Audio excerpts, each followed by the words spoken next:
Bapak dan ibu-ibu jemaah subuh rahimakumullah. Alhamdulillah kita bersyukur kepada Allah pada subuh hari ini merupakan subuh yang ke-6 Ramadan 1445 Hijrah. Kemudian mari kita bersolawat untuk Rasulullah dengan ucapan Allahumma sholli ala Muhammad wa ala ali Muhammad. Kita mulai ceramah pada waktu subuh ini dengan Bismillahirrahmanirrahim. Sedianya yang akan memberikan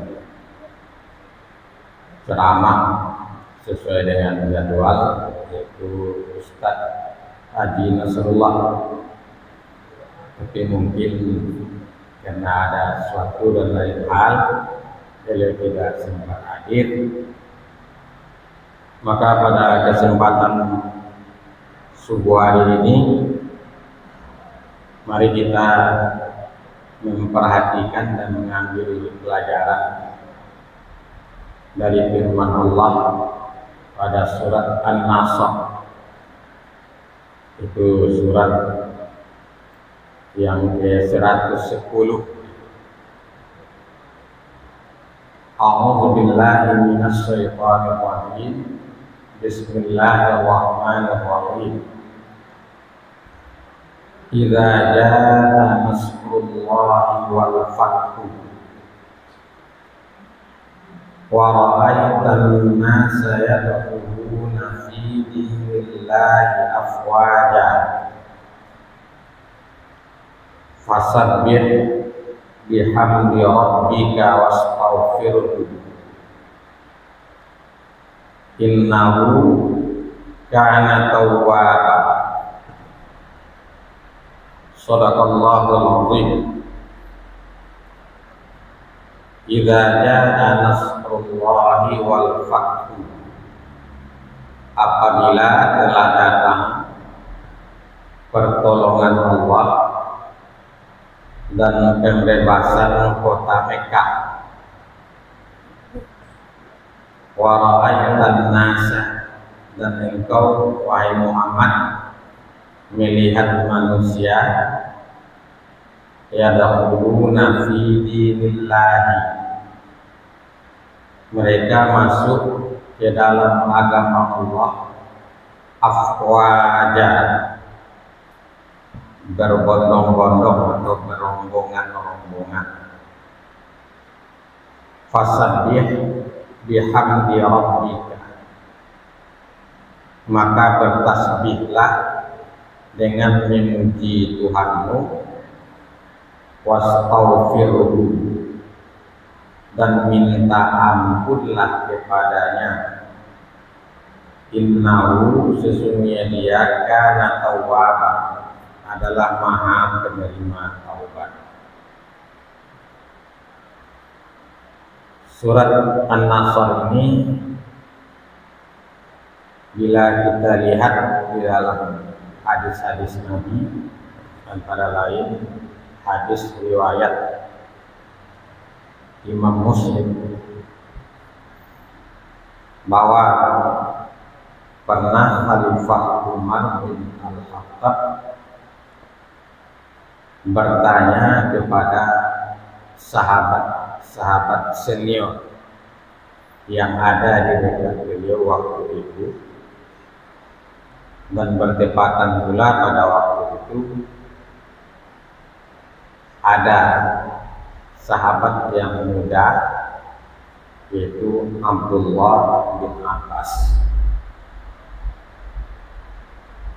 Abdullah bin Abbas walaupun usianya relatif muda, tapi sangat dihormati oleh sahabat-sahabat karena keistimewaannya, didoakan oleh Rasulullah supaya diberikan kepadanya kemampuan untuk memahami agama dan memahami takwil tafsiran daripada Al-Quran. Demikianlah Khalifah Umar radhiyallahu anhu bertanya, bagaimana pendapat dari tuan-tuan sekalian berkenaan dengan surat An-Nasr. Macam-macam pendapat mereka. Ada yang mengatakan surat itu sebagai isyarat kepada Nabi akan terjadinya penaklukan kota Mekah. Pendeknya macam-macam. Akhirnya Khalifah Umar bertanya kepada Abdullah bin Abbas waktu itu, apa pendapat atau pandanganmu berkenaan dengan surat An-Nasr? Maka dijawab oleh Abdullah bin Abbas, surat itu sebagai isyarat dekatnya ajal Rasulullah Sallallahu Alaihi Wasallam. Artinya tanda doa bagi Rasulullah untuk berpulang ke rahmatullah. Maka pandangan dari Abdullah bin Abbas ini diiyakan atau dibenarkan oleh Khalifah Umar bin Khattab radhiyallahu anhu, merujuk kepada pandangan Ibnu Abbas yang diiyakan oleh Khalifah Umar bin Khattab. Maka ayat ini memberi isyarat kepada Rasulullah berkenaan dengan dekatnya ajal beliau Sallallahu Alaihi Wasallam, sekaligus memberikan tuntunan kepada Nabi tentang amalan-amalan yang sangat penting beliau amalkan di akhir kehidupannya. Ini kita wajib ini, utama bagi kita yang hadir di masjid subuh ini. Umumnya lagi ada 50 kali, walaupun soal kematian itu adalah soal ajal yang mudah pun kalau sampai ajalnya berpulang dia ke rahmatullah. Namun menurut hukum alami sunnatullah namanya, tua itu pada akhirnya mengantarkan kepada kematian. Ayat ini termasuk juga ayat-ayat sholat yang biasa kita baca di masjid raya ini, karena ia menyangkut dengan masalah akhir hidup. Biasa kalau di dalam sholat itu digabung dengan surat Al-Baqarah untuk rakaat pertama. Ya ayyuhalladzina amanu ista'inu bis-sabri was-shalah. Itu rakaat kedua biasa kita membaca surat An-Nasr. Mengapa itu? Karena kedua surat itu memberikan tuntunan berhubungan dengan akhir kehidupan kita, sikap hidup kita. Baiklah, kalau memandang kepada pandangan dari Ibnu Abbas, tanda-tanda doketnya ajal Rasulullah itu, pertama, idza jaa nasrullahi wal fathu, apabila telah datang pertolongan dari Allah dan pembebasan kota Mekah. Itulah memasuki tahun yang ke-10 Hijrah. maka Allah memberikan pertolongan kepada Rasulnya, terjadilah pembebasan kota Mekah yang sebelumnya kufar Makkah, musyrikin Makkah itu anti Islam, anti kepada agama Allah, agama tauhid. Wa ra'aitan nasa yadkhuluna fi dinillahi afwaja, dan engkau wahai Muhammad melihat manusia masuk ke dalam agama Allah dengan berbondong-bondong, afwaja jamaatan. Kalau datang dulu sekian orang, rombongan, kelompok. Padahal sebelumnya mereka membenci agama Islam, memusuhi Rasulullah SAW. Tapi ini masuk dalam agama Allah dengan berbondong-bondong. Kalaulah datang yang demikian itu, maka itu wahai Muhammad sebagai pertanda ajalmu sudah dekat. Sebab dalam hidup di dunia itu Allah Subhanahu wa taala menjadikan sesuatu itu ada sebab akibat, ada tanda-tandanya. Dalam apa namanya, gobak di dulu tanda kaujak gitu, cewang dilani tanda kan panen, itu tanda ajal Nabi sudah dekat, datang pertolongan Allah. Kota Mekah sudah dikuasai, penduduk Mekah dan musyrikin Arab lainnya berombongan-rombongan, berbondong-bondong masuk ke dalam agama Allah. Lalu apa yang amalan yang mesti engkau perbanyak wahai Muhammad? Pertama, fasabbih bihamdi rabbika, maka bertasbihlah engkau dengan memuji Tuhanmu.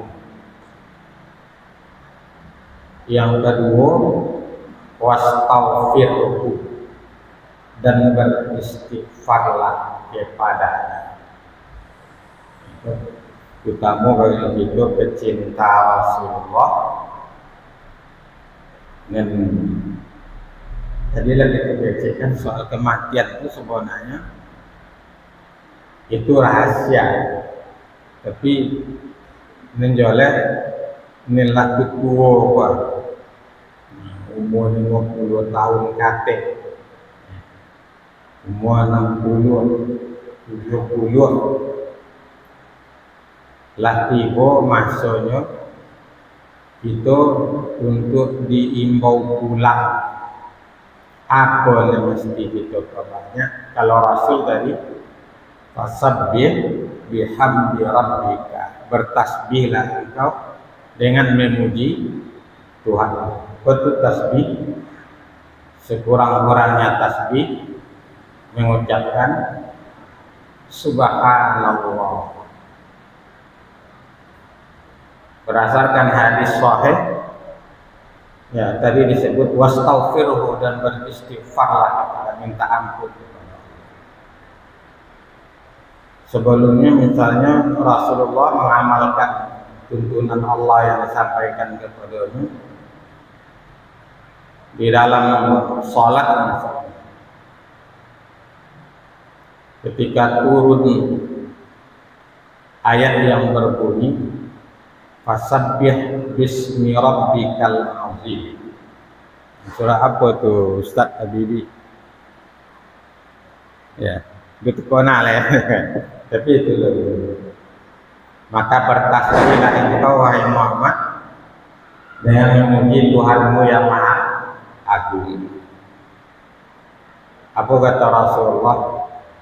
Tempatkan tasbih Subhana rabbiyal azim itu pada waktu kamu rukuk. Jadi amalan sunnah Rasulullah itu merupakan pengamalan dari Al-Quran. Waktu turun ayat itu Nabi menganjurkan tempatkan pada waktu rukuk. Waktu rukuk banyak baca Subhana rabbiyal azim, Subhana rabbiyal azim. Turun surat Al-A'la, Sabbihis ma'rabbikal a'la. Itu antara ayat-ayat dan surat Al-Quran yang banyak dibaca oleh Rasulullah, karena itu sebenarnya mengandung hikmah dan landasan hidup yang sangat penting bagi muslim. Maka apa kata Rasulullah? Tempatkan pada waktu sujud kamu. Jadi baca Subhana rabbiyal a'la, Subhana rabbiyal a'la. Itu tasbih di dalam sholat. Tapi setelah turun ayat itu berdasarkan hadis yang sahih, malah Rasulullah bukan sebatas tasbih, tapi juga merangkai dengan istighfar. Pada waktu rukuk dan sujudnya beliau memperbanyak di ayat-ayatnya. Subhanakallahumma rabbana wa bihamdika Allahumma ighfirli. Itu telah banyak istighfar. Bisa itu paham kan ya? Jadi yang sebelumnya waktu rukuk anjuran Nabi Subhana rabbiyal azim karena mengamalkan ayat. Juga waktu sujud Subhana rabbiyal a'la mengamalkan ayat itu pada waktu sujudnya. Maka di akhir ayat, terutama setelah turun surat An-Nasr ini, digabung tasbihnya oleh Rasulullah pada waktu rukuk dan sujudnya dengan istighfar. Subhanakallahumma, Maha suci engkau ya Allah, Rabbana, Subhanakallahumma Rabbana wa bihamdika, wahai Tuhan kami, puji-pujian bagimu dengan memuji. Allahumma firli, ya Allah ampunilah bagiku. Minta ampun. Jadi memuji Allah, meminta ampun. Termasuk dia walaupun tidak dengan mengucapkan astagfirullah, tapi dia semakna dengan itu. Berkenaan dengan penjelasan Al-Quran di bulan Ramadan, ada istimewa suatu malam yang diberkati. Apa itu malam yang diberkati? Sobu amalawat tapi banyak nilai itu. Malam Qadar, Lailatul Qadar. Bagaimana berkatnya? Semalamnya, tapi nilainya sama dengan 1000 bulan. Itu namanya berkat, malam yang diberkati, malam Qadar, malam kemuliaan. Barat kami dengan hobi memopeh, ada masuknya hari-hari itu menangkap laut itu. Bagian 24-nya. Tapi 5 minitnya, dan 5 menit itu dia segonta dapat gariak. Saya itu sudah dapat gariak, menangkap pula segontanya waktu itu. Itu perbandingan keberkatan hidup. Di antara itu untuk itu ya itu. Oh, ada nelah 20 tahun, sampai 50, 70, ampuh aja kok ditimbang kebajikan itu, ampuh saja. Tapi karena Allah itu Maha Pengasih, Maha Penyayang. Nabi ibadi, kabarkanlah kepada hamba-hambaku wahai Muhammad.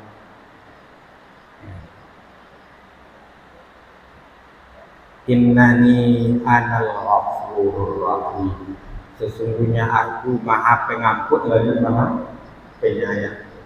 Dari yang sebelumnya itu adonan ampun dijadikan ya Allah suatu yang berkat. Malam qadar nilainya keberkatannya 1000 bulan. 1000 bulan berapa itu? 83 aja. Berarti 83 tahun keberkatan. Ibarat kami memopeh dari habis hari lu dapat apa? Tapi 5 menit bobo ben pulang tuh. Itu malam pada bertanya istri Rasulullah Aisyah kepada, wahai Rasulullah, apa yang semestinya kami amalkan di malam Qadar? Apa kata Rasulullah? Apa banyak mengucapkan tersebut, terutama selesai salat qiyam Ramadan. Apa itu kita ucapkan? Allahumma innaka afuwwun tuhibbul afwa fa'fu anni. Allahumma innaka afuwwun, ya Allah sesungguhnya Engkau Maha Pemaaf, tuhibbul afwa, Engkau mencintai kemaafan, fa'fu anni, maka maafkanlah. Itu sama juga dengan minta ampun. Begitu Rasulullah SAW. Karena memang Allah suruh begitu, supaya banyak bertasbih, banyak beristighfar. Itu kan panjang untuk boka akhirat. Kalau untuk di dunia kok habis di dunia ya. Rumah godam, kebun yang beribu hektar, uang yang bermiliar-miliar untuk dunia ini. Nilainya di akhirat doado, sama sekali doado. Kalau tidak dijadikan media untuk ibadah. Ucapan tasbih 1 kali saja yang kita ucapkan ditimbang nanti di akhirat dengan omeh berbungka-bungka yang hidup di dunia, lebih bernilai lain ucapan tasbih itu dari dunia dan segalanya. Apa sebab?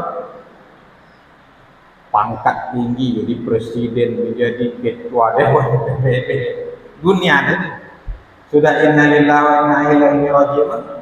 Leh ada gunanya leh? Tidak.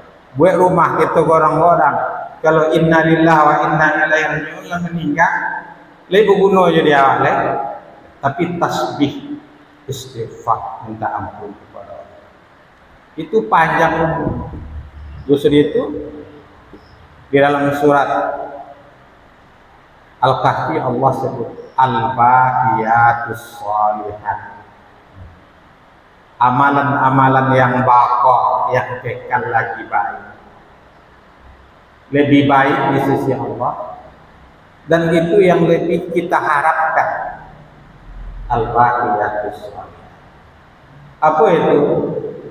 Maka dalam hadis-hadis Nabi dijelaskan ucapan subhanallah walhamdulillah wala ilaha illallah wallahu akbar subhanallah walhamdulillah wala ilaha illallah wallahu akbar.